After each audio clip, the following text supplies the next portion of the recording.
За эзний өдрөмгийг хүргэе. Өнгөрсөн 3 хоног манай зөвлөний бас залуучуудын маань ээлжид анхны хайр гэдэг үеийн кемп маань эзний хэлбэрт амжилттай сая явагдсан. 10 дахь удаагийн кемп үеийн кемп болж өнгөрсөн байна. Тэгээд тэр 10 дахь удаагийн кемпт 10 удаа яг тасралтгүй 10 удаа болсон нэг хүн байсан. Тэр манай ариун туулагч маань тасралтгүй 10 удаа болсон байсан. Тэгээд тэнцээ бас Гол хадгалж байна. Тэгээд тэнцээ бас би очиод үлчиж явах үед үнэхээр эзэн биднийг эрхэн удирдсан бэ гэдэг 10 жилийн түүхийг нэгэн дурсан санахад бас сайхан мэлээ л да.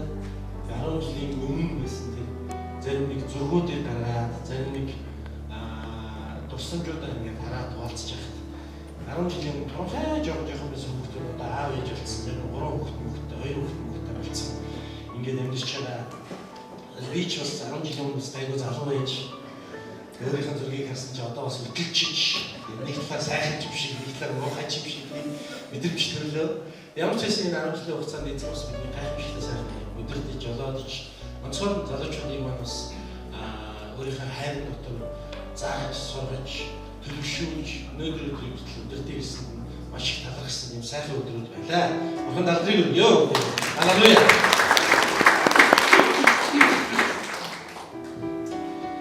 За бидний хувьд өнөөдөр бид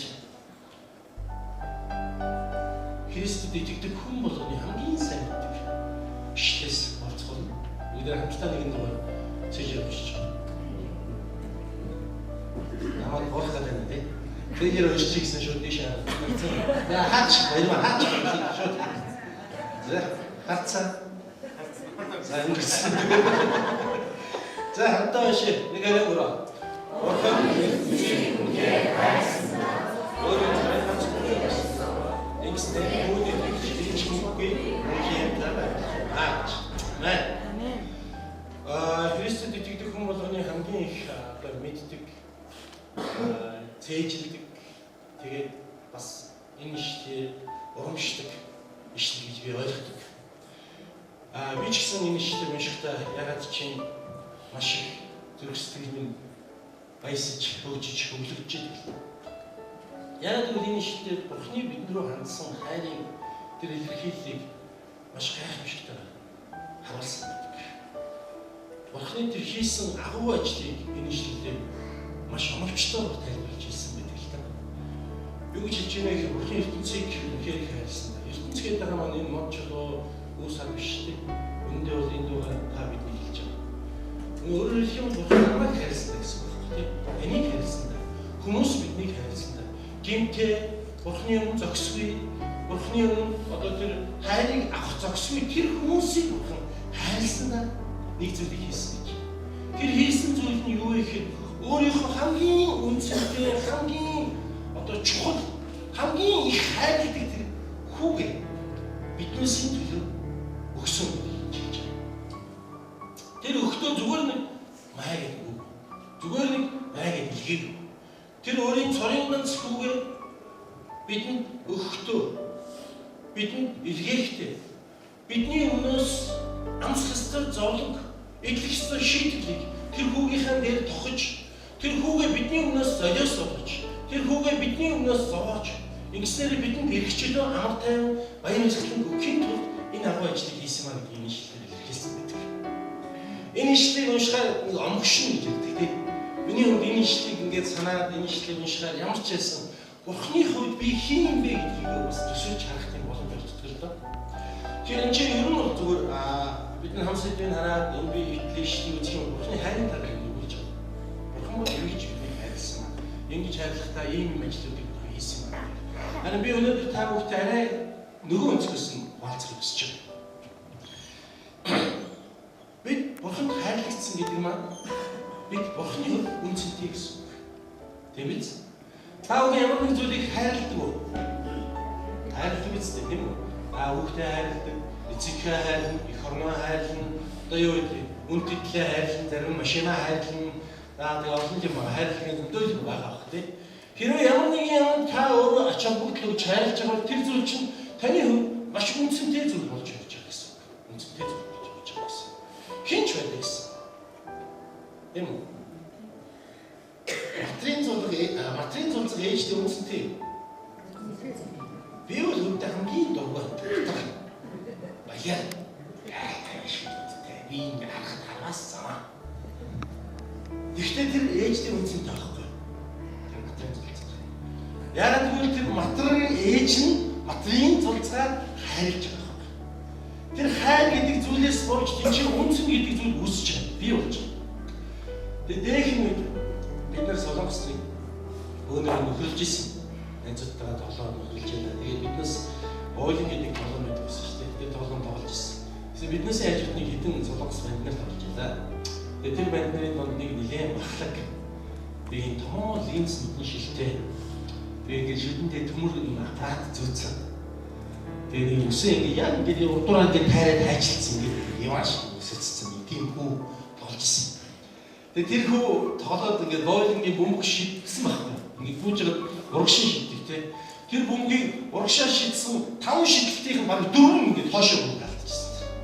Уг нь бөмбөг нь урагшаа утчихсан шүү дээ. Ингээд урагшаа утчихсан. Ирээд ингээд шидэхээр хоошоо бөмбөг алдчихад баг юм байна шүү дээ. Тэгээ нөгөө найзууд нь тэрийг шоолох юм, бид нар шажууд нь тэрийг шоолоод энийгээс үүхтэл шааж байсан. Тэгсэн чинь манай нэг хамт байсан найз минь хэлсэн. Хөөхий энэ үед нэг ээж аав хайрлалаа надад гэдэг чинь. Тэгэхээр үнэхээр хинч үлээ гэсэн ямар ч царайтай, ямар ч зүстэй, ямар ч шилдэгтэй хинч үлээ гэсэн. Тэр хүнийг хайрлаж байгаа. Хайрын улмаас тухайн зүйл, тухайн хүн, тухайн одоо бүтцэн өөрөө үнцэнтэй болж өөрчлөгдөж идэг л да. Тэгвэл бид нар өөрсдөө Библиэс өөрөөр хараад аваад үзэх юм бол ер нь хуучин гэрээнээс ч юм уу ингээд аваад үзэх юм бол хүмүүс биднээсийн амьдрал бидний хин юм бэ гэдэг, бидний хийсэн зүйлс бидний хин юм бэ гэдгийг маш тодорхойгоор харуулсан гэдэг. Бид хин бэ гэвэл бид ерөөсөө маш ойлгомжтой. Бид гимт. Бид хин бэ гэвэл бид гимтээ, бузар, Бурхны хайр нэгүсэл, Бурхны авралыг авах зохиомжгүй, боломжгүй тийм хүмүүс байсан. Харин Бурхан биднийг үнэхээр их хайрлсан учраас бид Бурхны хайрыг авч Бурханаар аврагдах боломжтой болсон хүмүүс. Энэ явц маань өөрөө биднийг энэ дэлхийн ертөнцид үнцэнтэй хүмүүс болж хоригсон гэдэг. Үнцэнтэй. Уг нь бид нар ямар ч үнцэнгүй зүгээр тэр гээгдэх, хаягдах, шийд хэвдэх тийм одоо тавилан бидний хүлээж ирсэн. Тэр шийдгээд бол мөнхийн тал аимшигтай шийдэл бидний хүлээж ирсэн. Харин Бурхны биднийг хайрлсан хайрын улмаас бидэнд аврал гэдэг зүйл өгсөн. Бурхны биднийг хайрлсан хайрын улмаас бидэнд тэр гин нүглийн төлөөс болох бүхнийг ялан дийлж Бурхантай хамт мөнхөд амьдрах тэр шагнал өгсөн. Тэгэхээр хүмүүс Бурхан биднийг үнэхээр их хайрлсан учраас бид үнцэнтэй нэгэн болсон юм а гэдэг би та бүхэнд хэлхийг хүсэж байна. Амен. Бид үнцэнтэй биш шүү. Ойлгож байна. Бид үнэхээр хөөрхөндөө биш. Бид үнэхээр ухаалагтай биш. Бид үнэхээр чадварлагтай биш. Зүгээр л Бурхан биднийг хайрлсан учраас энэ Бурханы нэгүсэл байгаа учраас бид өхөн Бурханы өмнө үнцэнтэй тооцогдсон болсон. Үнцэнтэй гэдэг дагаад хэлэхгүй. Доллараар үлэгдэхгүй, мөнгөөр үлэгдэхгүй, алтаар үлэгдэхгүй, юугаар ч үлэгдэхгүй тэр агуу хайр, агуу хязгааргүй үнцэнтэй болгож Бурхан биднийг хайрлсан. Энэ бол нэгүсэл. Бид Бурханы хайрыг авахар ямар нэгэн зохистой зүйл хийсэн үг үгүй. Бид Бурханы хайрыг авахар ямар нэгэн одоо зохистой төрхтэй юу бол бас үгүй. Ямар нэгэн зохистой зан чанартай юу бол бас үгүй. Үнэндээ бидний хувьд Бурханы хайрыг авахар нэг их тийм өлегтэй зүйл байхгүй. Тийм өргөмөр, тийм хөөрхөлтэй, тийм арган баригдсан хүмүүсийг Бурхан хайрлсан. Хайрлаа зогсохгүй тэрийг аварсан. Энэ бол Бурханы нэгүсэл болсон. Тийм болохоор аврал биднээс биш Бурханаас гэж Библи хэлдэг. Бид өөрсдөө сайн зүйлийг хийснээр бид өөрсдөө сайхан зүйлийг үйлснээр аврагдаж байгаа биш. Бурхан биднийг хайрлсан учраас, Бурхан бидэнд авралыг өгсөн учраас бид аврагдаж байгаа маа гэдгийг хэлдэг. Тэгээд өнөөдөр нэгэнтээр Бурхан биднийг хайрлаад бидний амьдралын гайхамшигтай нэг тийм ээ үйл явц бий болсноор бид Бурханы үнцэнтэй нэг болж өрсөн. Тэгвэл өнөөдрийн хүмүүсийн энэхүү дэлхийн ертөнцид амьдарч байгаа амьдралыг харуул. Бид үнэхээр тэр хайрлагдсан нэгэн шиг, тэр үнцэнтэй нэгэн шиг амьдарч чинь үү гэдэгс баталж байгаа. Бүгдээ хараад үзэл. Өөрөөсөө нь бүгдээ бодоод үзье. Өөрөөсөө. Та өнөөдөр Бурханы хувьд хайрлагдсан. Тийм үү? Амен. Та Бурханы хувьд хайрлагдсан нэгэ. Амен. Үнэхээр Бурхан таныг хайрлаад таны төлөө өөрийнхөө хүүг өгөөд тийм үү? Тэр хүүгийнхээ амиа таныг зорж үнэхээр болгосон гэдэг нь таны ямар их чухал вэ гэдгийг илэрхийлж байгаа. Намаа ямар их чухал вэ гэдгийг илэрхийлж байгаа. Тэгэхээр бид нар Бурханы хувьд ийм чухал нэг юм байна. Ийм чухал нэг. Тэгвэл өнөөдөр бид нар өөрсдийнхөө амьдрал өөртөө хэрхэн хандж ийнэ гэдгийг аваад үзье. За бид Бурханы хувьд чухал. Бурхан бидний хайрлсан, бидний төлөө сарын ганцгүй өгсөн, бидний Бурхан үнцэнтэй болгосон. Тэгвэл Бурхан биднийг аль хэзээ ийм чухал үнцэнтэй нэг юм болгож чадах юм. Бид өнөөдөр өөрийгөө хэрхэн хандж, өөртөө хэрхэн хандж, өөрийгөө хэрхэн үнэлж амьдарч байна гэдгийг хаадсан. Библиэс бид харах юм бол олон газар итгэгч хүмүүс биднийг ариун сүнсний сүмж болгоно гэж хэлсэн байдаг. 1-р Коринтын 6-гийн 9-оос харах юм бол итгэгч биднийг ариун сүнсний сүм гэж хэлсэн байна. Мөн 1-р Коринтын 6-гийн 15-аас харах юм бол бидний биеийг Христийн эрхтэнгүүд бие чинь гэсэн бидний биеийг Христийн биеийн эрхтэнгүүд гэж өгүүлсэн байдаг. Мөн 1-р Коринт номын 12-17-оос харах юм бол идэггүй та нар Христийн биед тус-тусдаа эрхтэнгүүд бөгөөд та нарын тус-тусдаа эрхтэнгүүд чинь Христийн бие болгох юм аа гэдэг өгүүлсэн байдаг. Ингээд аваад үзэх юм бол бид өхөн үнэндээ өөрийгөө зөвхөн бие гэж бодохоос илүүгээр бие бол Христийн бие юм. Ариун сүнсний сүм юм гэж ойлголт дотор амьдрах хэрэгтэй байна. Итгэж бидний хувьд. Харин эндээ биднес өөрсдөө амьдралыг эргээд харах юм бол бидний амьдралд энэ хүү Бурханы бидний үнэлсэн үнэлэмж байна уу үгүй юу гэдэг нь асуудалтай байдаг. Бурхан бидний үнэлэхтэй бол эргээд харах юм бол Бурхан бидний үнэлэхтэй бол маш өндөрөөр үнэлж байгаа шүү дээ, тийм ээ. Бүр хүүгээ хүртэл бидний төлөө өгөө тийм өндөрөөр үнэлж байгаа. Гэтэл бид өнөөдөр өөрсдөө хэрхэн үнэлж байна? Бид өөрийнхөө махан бие, өөрийнхөө ухамсар, өөрийнхөө зам ёс суртахуунд тэрхүү Бурханы бидний үнэлсэн шиг тэр үнцэнтэй үнэлэмжийг байлгаж чадчихна уу? Бид нарыг үнтэй ресторанд ороод хоол идэх юм бол ер нь бас нэлээд бие барьдаг юм байна. Нэлээд бие барьдаг. За ингээд ороод сандалширын дээр суух тавхтал гайлтаан суугаад за ингээд бие гэдэг ялхаачлаа шалгах гэж суучих юм шиг тахчихсан суугаад за дорд нэг за цагаан алчир болчих юм уу гэдэг юм уу гээл. Би бол өнтөө ер нь яг зүгээр хаяа нэг ичтэйшээ яваад нэг хоол болгонд орохдоо ихэнх ерөөс юунд ч хүрдэггүй л дээ. Хамт явж байгаа хүмүүсээ яг юу хийж нэг юм хэлээ хаадаг. Тэгэхгүй бол ер нь эвгүй шүү дээ. Нэг удаа нэг эвгүй байдалд орох шиг хасан. Тэр үехээр нэг Сингапурт явжсэн чинь Сингапур манай найзууд намайг далайн хоолны юунд уулсан байхгүй. Ресторан. Тэгээд энэ чинь нэг юм арцар нэг юм хавч шиг юу гэж тийм дотроо нэг юм чөнгөнөтэй тийм нэг хавч тийм иддэг болсон. Тэгээд энэ чинь ингээд яг гоё юм дизайнд ингээд усыг гэдэг зөвхөн болгоны урд усаасан байхгүй. Тэгээд би за энэ ямар ч гэсэн ууд усан багтаа гэдэг маш их халуун амцагч ирсэн учраас яг уухчихсан байсан. Тэгэхдээ нөгөө нэг сурсан дадлаараа санаагаар хүлээгээд байжсэн. Тэгсэн тэр усыг нөгөө хүмүүс бүгдээрээ ойртуулснаа хуруунуудаа ингэж угаасан. Тэр ус. Тэр ус нь гараа угаагаад нөгөө нэг хавчийг ингэж гараараа онгоолгоод иддэг юм байна л да. Би тэр төрүүлж өссөн тэрийг шууд ууч байсан.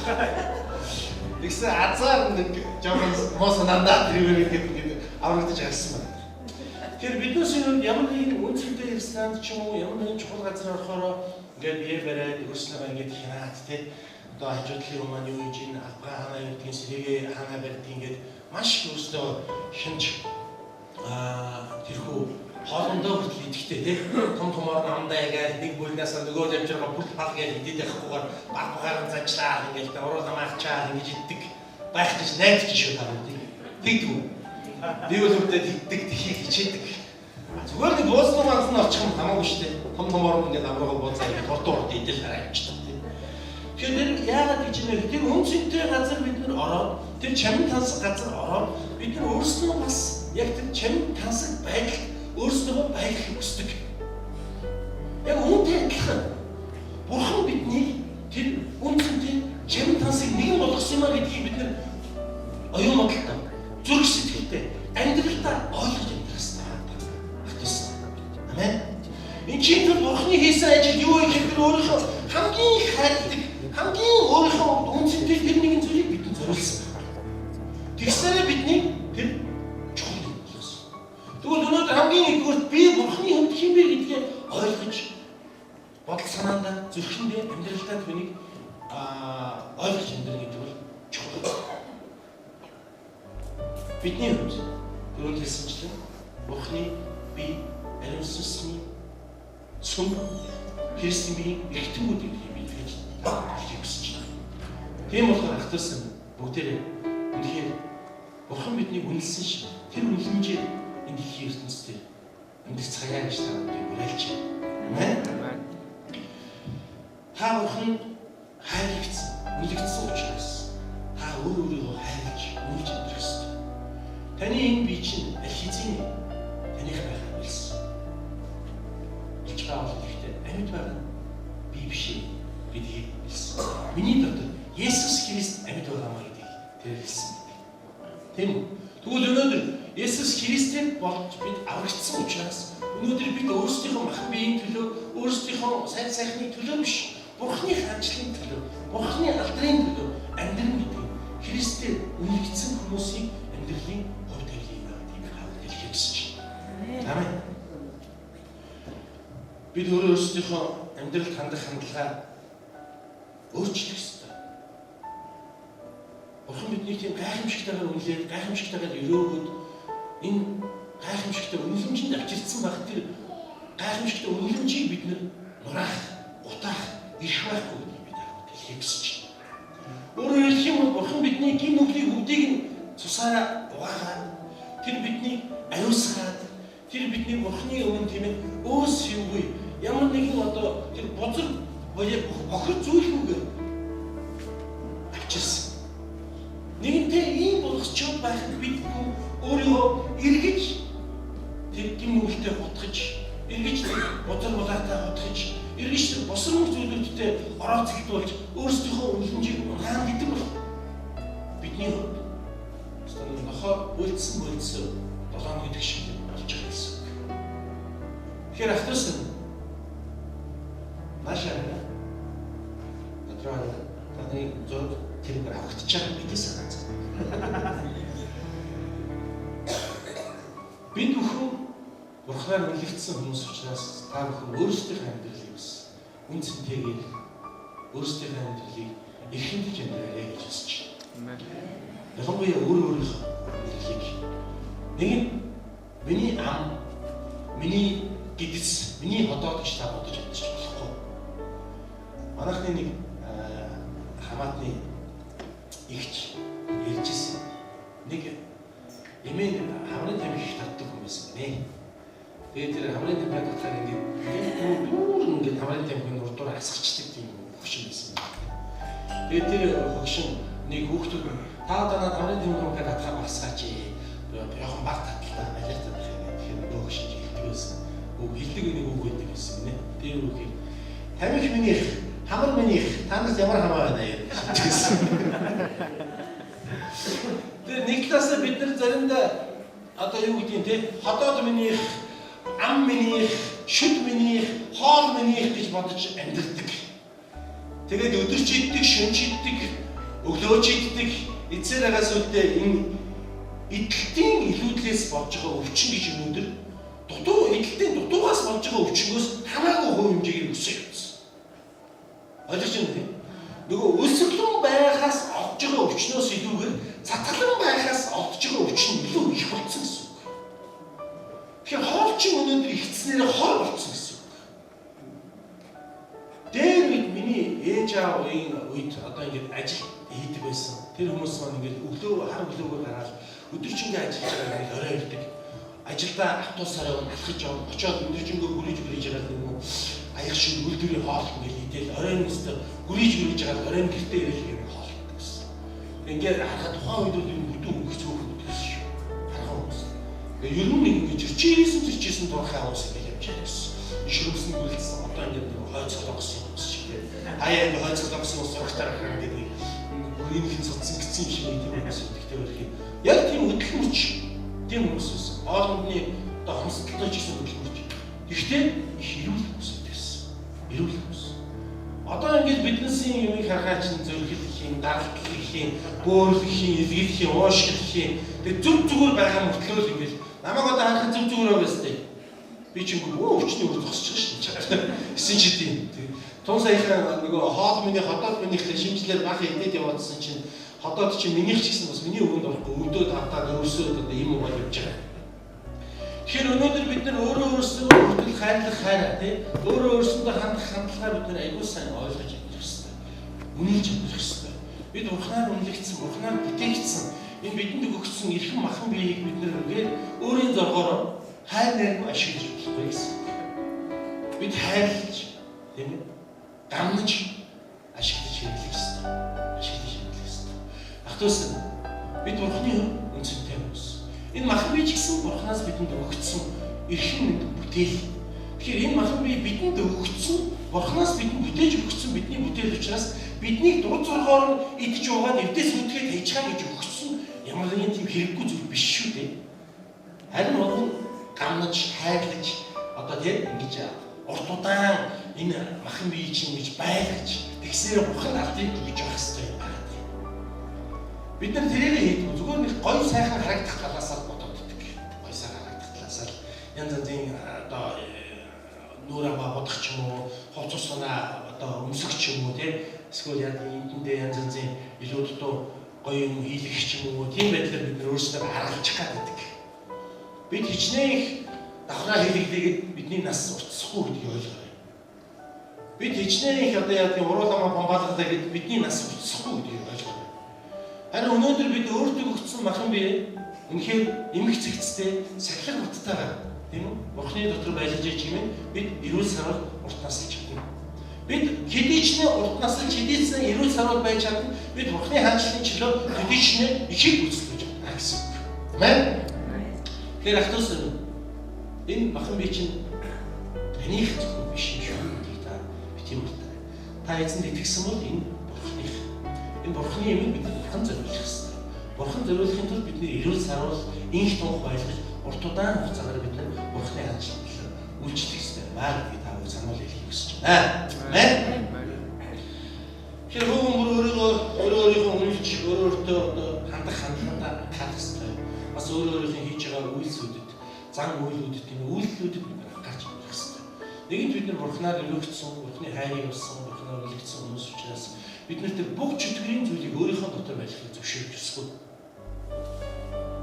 Бид түрүүнд хэлсэн Библи бидний Бурханы ариун өшөө сүм тийм ээ олон зүйлийг бид хэлсэн. Тэгвэл яагаад бид нар бүх чөтгөрийн зүйлийг өөрийнхөө амьдралд байлгах ёстой гэж? Бид нэгэнтээ Бурханаар аврагдсан хүмүүс юм бол яагаад бид нар мууны сүнсний тэрхүү үйлсүүдийг өөрсдийнхөө амьдралд байлгах ёстой гэж? Гол ихэн булангартай бол адгийн нэмэр баг. Булангартай л гэдэг Библи хэлдэг тийм ээ. Булгийн ихэн хортой бол адг нь хортой. Тийм учраас бид Бурханаар цэвэрлэгдэж, бид Бурханаар тэр бохир булангартай зүйлсүүдэд арилгагдсан бол бидний амьдрал булангар цэнгэг гэсэн ойлголт байхгүй гэдгийг бид хэлэх ёстой. Үнэхээр хэвтсэн. Бид Бурханы эрүүл хайрыг авсан. Бурханаар ариусгах гэсэн хүмүүс учраас үнэхээр эзний дүр төрхтэй адилхан. Эзний биднээс хүсдэг тэр хүсэлтэй адилхан амьдралаар бид таамаг амьдраасаа хийж исэн гэдэг өрөөж байна. Галат номын 5:19-20 бүдээр харъя. Хойно өгдөж байгаа. За, өдрөө харцгаая.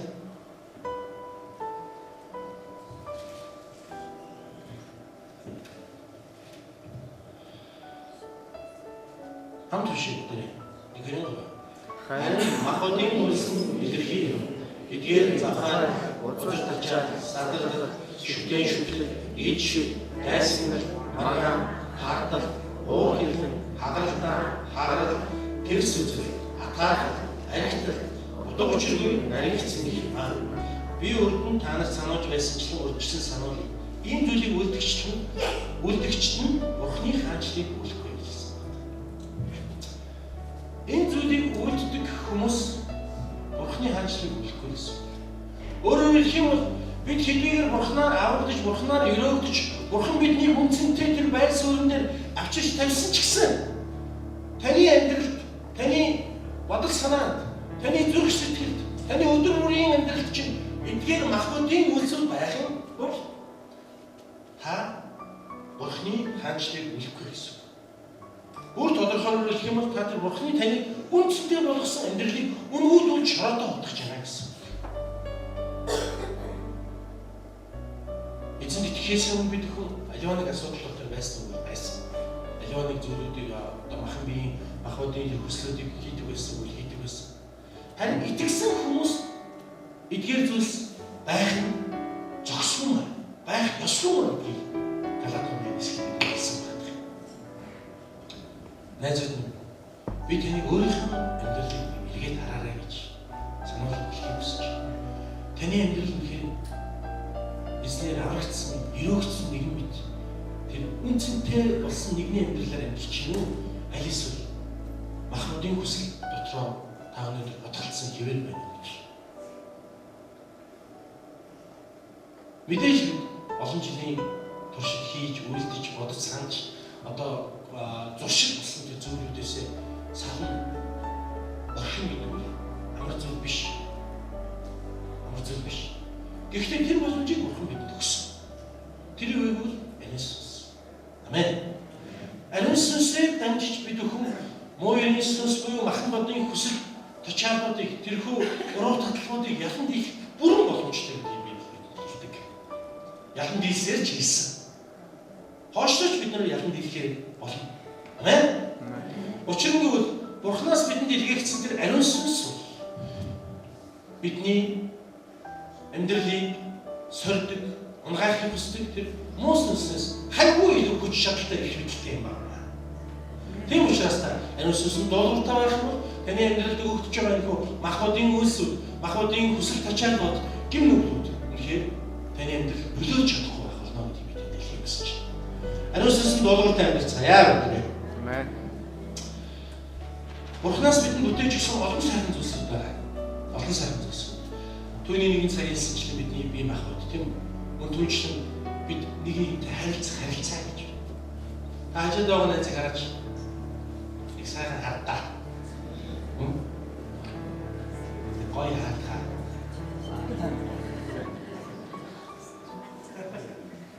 Энэ хүн чинь биш үү? Наад хүн чинь биш үү? Таны хувьд аюул чухал байхгүй юу? Таны хувьд аюул чухал. Бүгдээ нэг дасгал хийж үзье. За анхаараа, нааш анхаараа.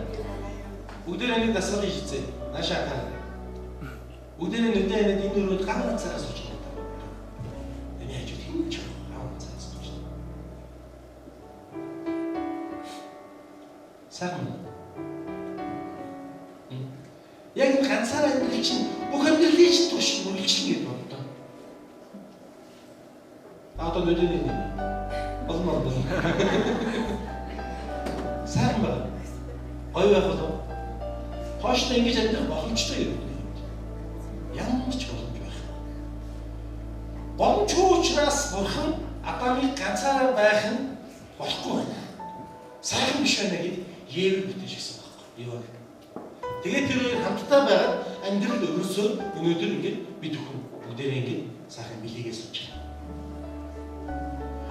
Тэгээд бидний хажууд хин нэгэн байж чимээ бидний амьдрал хөгжилтэй байдаг. Амьдрал хэмээн тэр зүйлийг бид бэлддэг. Уур уцаар бүрхээрээс нэг зайлах юмсан, хотоод юмсан, ганцаараа байх юмсан гэж боддог байх л та. Тэгээ зайлах үз. Хотоод үз. Яах нь вэ? Хаа. Хэдийн удаа тисгэнэ үү та тий? Бод. Тисгүү дээ. Үнэхээр тисгүү. Нээ бодохгүй. Тэгээд санагалцсан, дурсан, ярих юм олж чадна. Тэгж байгаа нэг л үтгэд ингээл үзүүсээр холбогдсон байж. Тэгэхээр бидний хажууд байгаа энэ хүмүүстэйгээ бид хүн харилцсан гэдэг бол их чухал. Энэ хүн чинь бидний хувьд бас маш үнэтэй Бурханаас бидэнд өгсөн билэг байхгүй. Ялангуяа гэр бүлийн харилцаа маш чухал. Эхлээд нөхрөө бид нар ингээл нэг одоо хурмаа хийгээл нэг аваас суудсан бол би одоо яасан чи яах юм гэж би боддог. Тэг яасан чи гэж. Би дээр нэг хэлжсэн шүү дээ. Манайхны нэг дүү эхнийхэн төрсөд болоо. Тэг чи эхнээсээ бэлэг авч өгч ирсэн чи. Ишгш зөндөө авч өгч ирсэн. Хэлжсэн. Тэгвэл бид нар тэрийг хандаад байдаг. Ордон зөндөө авч өгч ирсэн. Эсвэл ингээд миний эхнэр болсон юм чи. Миний нөхөр болж исэн юм чи. Болцсон юм чи. Энийг юм одоо яасан чи яах юм гэж ойлгохгүй. Ингээд түнхэн шанахтайгаа зурлаад байж байлээ. Эсвэл орж ирэл ингээд миний нэг хийж гисэн хоолыг дуртаад байгаа хамаагүй идэл байж болоо гэж бодлоо. Уг нь бол шүү дээ. Бид нэр Бурхны ивэл ирүүлээд учирсан тэр эхнэрээ нөхрөө бүх зүйлээс үнцэнтэйгээр хайрлаж, хандаж амьдрах хэрэгтэй байна шүү дээ. Тэр хүн чинь таны хажууд байсараа таны амьдрал бүтэн болж байгаа. Тэр хүн чинь таны хажууд байснараа таны бие чинь бүтэн болж байгаа. Хагас бие чинь эхнэр гэдэг хүнийг ирснээр бүтэн болж байгаа. Хагас бие чинь нөхөр гэдэг хүн ирснээр бүтэн болж байгаа.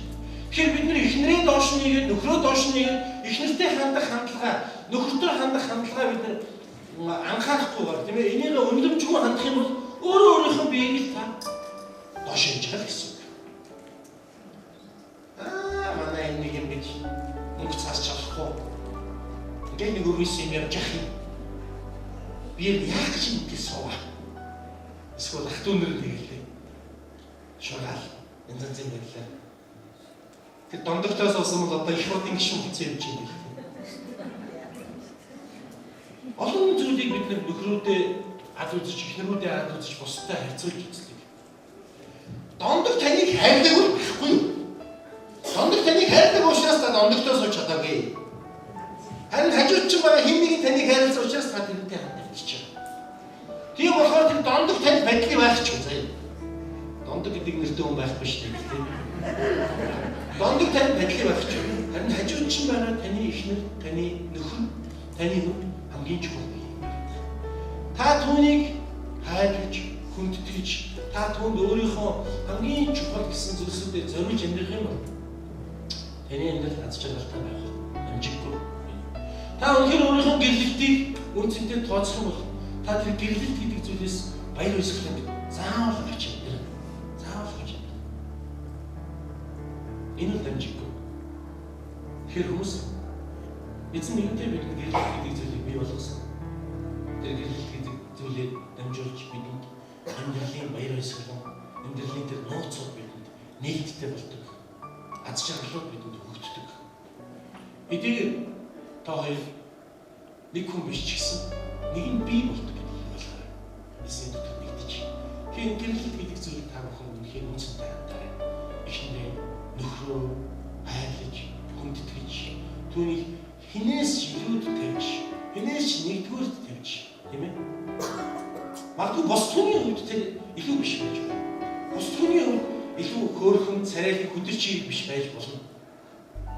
Гэсэн ч гэсэн эхнэр чинь таны хувьд үргэлж мисэг, нөхөр чинь таны хувьд үргэлж мистер байх хэрэгтэй. Тэгжээж хэмээн бидний амьдрал аз жаргал байна.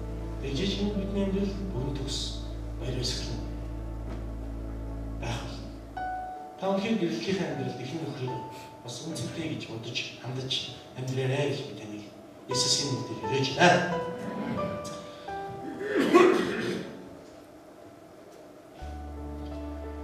Найс нөхөртөө харилцаан дээр ч гэсэн бити бардам байна. Тэр харилцаа чинь чухал шүү гэдгийг би танаас хэлхийг хүсэж байна. Бид бүхэн хэн нэгнийг хүндэтгэж хэлцэх хэрэгтэй. Бид хүн хүндэтгэжээ чимээ хүндлүүлэн гэдгийг ойлгох ёстой. Бид хүн бусдыг үнэлжээ чимээ бусдыг бид нар хүндэтгэж хайрлажээ чимээ бид бусдаас тэр хүндэтгэл хайрыг хүлээж авах болно. Нэг л мундаг сэрэлсэн хүмүүс яваад байвал нэгэн цагт бид нар эргэн тойрондоо ямар ч найзгүй, нөхөргүй бидний гэсэн чин үнэт сэтгэлтэй хөнгөө баахан нүүрэндээ маск зүүсэн амьттай гоцрох болно. Хүндэтгэл гэдэг зүйл бол бидний үргэлж эерэг хандлагыг явуулж байдаг. Эерэг өгөгдлүүдийг бидний өгч байдаг. Тийм учраас та өгшин, залуу, баян, ядуу, эрх мэдэлтэй, эрх мэдэлгүй хэн байхаас үл хамааран Бурханаар бүтээгдсэн хүн бүрийг та хайрлаж, хүндэтгэж амьдраарай гэж би Есүс нэрээр өрөөж байна. Амен. Ахтус эзэн Есүс Христ бидний төлөө амиа өгч биднийг авсан. Энэ үнэн Библиэр бидэнд дамжигдаж, ариун сүнсээр бидэнд батлагдаж нотлогдсон үнэн. Энэ үннээс бид юу ойлгож авах вэ гэхээр энэ үнэн биднийг Бурханы хувьд ямар үнцэнтэй нэг юм бэ гэдгийг бидэнд илэрхийлэн харуулж байгаа. Тэгэхээр Бурхан нэгэнтээ биднийг үнцэнтэй болгосон учраас та өөрийнхөө амьдралд өөрийнхөө бодол санаа махан бие өөрийнхөө гэр бүл тийм үү өөрийнхөө найз нөхөр өнөөдөр нь өгсөн бүх зүйлээ яг тэр үнцэнтэй нэгний амьдралаар үргэлжлүүлээ гэж хэлсэн юм байна. Өрөөж байна. Амен. Та ч хэлэхгүй байгаа найзтай хэлэхгүй найз чи Бурханы хувьд үнцэнтэй нэг шүү гэж.